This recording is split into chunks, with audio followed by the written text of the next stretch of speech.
السلام عليكم واهلا بكم في مطبخ ام احمد. دلوقتي هنعمل مع بعض الجبنه القديمه او جبنه المش.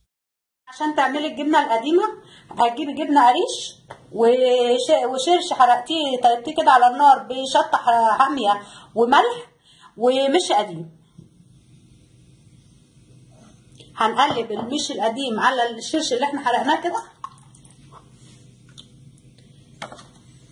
وهننزل نجيب البرطمان ونحط الجبنه القريش كده، احنا حاطينها في ملح مبيتينها فيه لفينها بيه كده عشان تجمد بالطريقه دي ما تتهريش منك كده.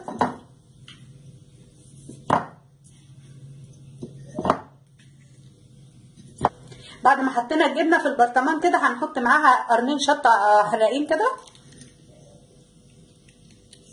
كده وقشر ففندي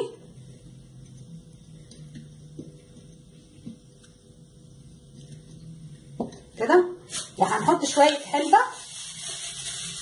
الحلبه دي عشان بتحافظ عليها كده مع قيمه معلقه.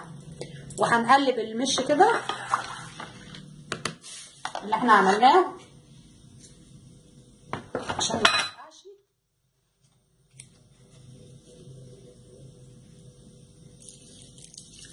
وهنحطه في البرطمان كده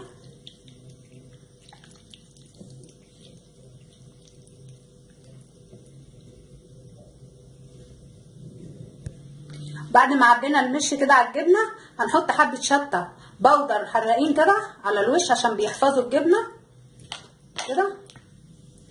وهنحكم الغطا كويس جدا بحيث ان ما يدخلوش اي هواء ولا اي حاجه ولا نفتح عليها دلوقتي خالص لمده 20 يوم شهر بالكتير كده كده. واحلى جبنه وبالهنا والشفا.